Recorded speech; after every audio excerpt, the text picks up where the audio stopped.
Bom dia a todos e todas, sejam muito bem-vindos e bem-vindas a mais uma aula de História. Como é que vocês estão, galerinha do 7º ano? Espero que estejam todos bem, que estejam se cuidando, que estejam em casa, cuidando das suas famílias. Juntos iremos vencer essa pandemia e já estaremos de volta às nossas aulas presenciais, que eu já estou morrendo de saudade. Até lá, galerinha, a gente segue por aqui, tá certo? Vamos lá. Hoje a videoaula é tema 3 da unidade 2. E o que o tema 3 traz para a gente, professor? Ele vai falar da reforma protestante e uma nova divisão na cristandade dentro da Igreja Católica. Desde o primeiro bimestre, desde as primeiras aulas, nós vemos estudando aqui juntos, a gente vem junto estudando as grandes transformações que vêm ocorrendo na Europa Ocidental, né? A mudança de Idade Média para a Idade Moderna, as cruzadas, enfraquecimento do feudalismo, surgimento das monarquias nacionais, né, o Estado moderno, o poder na mão dos reis, e muitas mudanças políticas, econômicas e sociais. Nesta unidade, estamos juntos estudando o Renascimento, né, esse movimento intelectual que mudou não só o modo de se produzir conhecimento, a ciência em geral, mas também o mundo das artes e toda a sociedade europeia. Essas mudanças também chegaram na Igreja Católica. Ela vinha sofrendo duras críticas internas do seu comportamento, das mudanças que estavam acontecendo dentro da Igreja Católica. A Igreja, durante a Idade Média, era a instituição mais poderosa da Europa, porque ela estava presente em todos os reinos, certo? O Papa tinha muito poder, tendo em vista que o poder era descentralizado na mão dos senhores feudais, e eles tinham muito poder também, porque a Igreja era dona de muitas terras, muita riqueza acumulada com a cobrança do dízimo e o recebimento de oferendas que muitas vezes eram dadas em terras, certo? Só que agora, o poder do Papa ele estava sendo visto como um adversário para muitos desses reis. E a Igreja não estava gostando disso. O Papa tentava desesperadamente se manter no poder, certo? A burguesia, né, que cada vez mais se tornava maior e mais forte nos principais reinos europeus, agora na Idade Moderna, via também na Igreja um empecilho, porque o discurso da Igreja, que a Igreja pregava naquela época, é que a obtenção de lucro, a cobrança de impostos e de juros, que a Igreja chamava de usura, era visto pela Igreja Católica como um pecado. E isso atrapalhava muito a burguesia em suas atividades econômicas. Além disso, alguns membros da própria Igreja, como o monge Martinho Lutero, né, que vivia em Wittenberg, um reino saxão, que hoje faz parte do que é a Alemanha, eles começaram, ele entre outros também, começaram a criticar algumas práticas da Igreja Católica, como a simonia e a venda de indulgências, né? O que era a venda de indulgências, professor? Eles vendiam perdão para pecados, vendiam entrada no céu, vendiam objetos dizendo que era sagrado, aumentaram a cobrança de dízimo, ok? Outra coisa que eles criticavam também era a ostentação de luxo feita por membros da igreja, pelo alto clero, né? Pelo Papa, arcebispos, bispos, certo? Então eles estavam criticando isso, essa venda de indulgências, você vender perdão, gente. Cadê o que Jesus nos ensinou, que devemos amar o próximo como a si mesmo? E o próprio Martinho Lutero ele questionava isso. Ele dizia, se o bispo pode perdoar qualquer pecado por dinheiro, por que ele não perdoa por amor, como Jesus nos ensinou? E por volta de 1517, o Martinho Lutero ele escreveu 95 teses, 95 verdades. Discutiu elas com um grupo de estudiosos da igreja e eruditos também, e pregou essas 95 teses na porta da igreja de Wittenberg. Em nenhum momento, nessas 95 teses que eu tive acesso a ler, e provavelmente também levarei para vocês darem uma olhada, em nenhum momento nessas 95 verdades que ele escreveu, ele queria acabar com a Igreja Católica, nem queria fundar uma nova religião, não. Ele apenas queria que a Igreja Católica seguisse aquilo que estava na Bíblia, certo? E deixasse de manipular a fé das pessoas em benefício próprio, em benefício dos membros do alto clero. E era muito difícil, gente, porque a maior parte da população não sabia ler.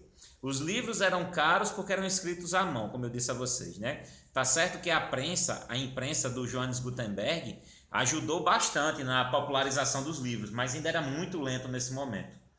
E ainda por cima, a Bíblia era toda escrita em latim. as missas eram celebradas em latim. E a maior parte da população não sabia falar, nem ouvir e nem escrever, muito menos ler em latim. Certo? E ele criticava isso também. Ele dizia que era daí que vinha o fato de alguns membros da igreja, não todos, abusarem da fé dos cristãos, por eles não saber o que estava escrito na Bíblia, certo? E lembrando, gente, não é para sair daqui com raiva do padre nem da igreja de agora não, estou falando da igreja lá do século XVI, ok? Mas vamos lá, continuando. O Martinho Lutero, ele vai ser convidado pelo Papa a se retratar, a retirar o que disse, sob ameaça de excomunhão, de ser expulso da igreja. Mas ele não teme, ele não baixa a cabeça e ele segue firme naquilo que ele acredita ser o certo. E ele vai ter apoio dos príncipes saxões e da burguesia também. E em 1520, a partir daí, ele vai criar uma nova doutrina, que é cristã, mas não é católica. Galerinha, é a partir daí que vai surgir as igrejas evangélicas, protestantes, que nós temos até hoje, certo? E o Martinho Lutero, uma das primeiras coisas que ele vai fazer é traduzir a Bíblia para o alemão, para o idioma dele, né? E ele vai defender isso, que a Bíblia e as missas sejam celebradas no idioma de cada nação, para que os fiéis possam interpretar e ele diretamente falar com Deus, sem precisar de intermediários, e ele mesmo interpretar a palavra da Bíblia. Ele vai fazer algumas mudanças, né, nessa nova religião que vai surgir. Vai surgir daí o luteranismo, né, baseado nas ideias do Lutero. E o Martinho Lutero vai tirar boa parte dos sacramentos, vai deixar só o batizado e a primeira Eucaristia. Os padres agora não serão mais obrigados a viver em celibato, ou seja, o voto de castidade, eles vão poder casar, formar famílias, como ele mesmo casa. E aí, gente, essas mudanças não param na Europa. O luteranismo, ele vai ter um apoio muito grande da imprensa, né, do Gutenberg, e as ideias dele vão se popularizar, principalmente no centro-leste europeu, no centro-oeste, perdão, certo, galerinha? E vão se difundir. João Calvino, na França, vai seguir as ideias de Lutero, vai ser perseguido, vai encontrar apoio lá na Suíça. E o Calvino também, vai surgir o calvinismo a partir dele. Mas em um certo momento ele se distancia da ideia do Lutero e vai defender a ideia da predestinação, que cada ser humano é predestinado a ter a vida que tem por Deus e não tem o que fazer diante disso, basta ter fé e continuar vivendo. Isso vai ser muito aceito pela burguesia, porque eles vão dizer, olha, se eu conseguir enriquecer, acumular bens, patrimônios, não é porque é pecado, como a Igreja Católica diz, é porque eu fui predestinado, eu fui escolhido por Deus para viver isso. Certo? E essas ideias vão se difundindo. E vai surgir novas religiões. Vai rolar também na Inglaterra, o rei Henrique VIII. A população inglesa também estava cansada da alta cobrança de impostos, do dízimo pago à igreja, do autoritarismo do clero, né, querendo controlar a vida das pessoas. E o Henrique VIII percebe isso também e ele vai aproveitar uma questão pessoal para romper com a Igreja Católica. Ele era casado com a Catarina de Aragão, rainha de um dos reinos que formaram a Espanha, certo? Da Casa de Aragão. E ela não tinha dado nenhum filho a ele. E ele pede ao Papa para anular seu casamento, para que ele pudesse se casar com Ana Bolena, que era uma membra da corte inglesa. E o Papa não anula o casamento. E aí o Papa ameaça excomungá-lo. Por que ameaça excomungá-lo? Porque ele desobedece o que o Papa disse. Ele se separa da Catarina e casa com a Ana Bolena.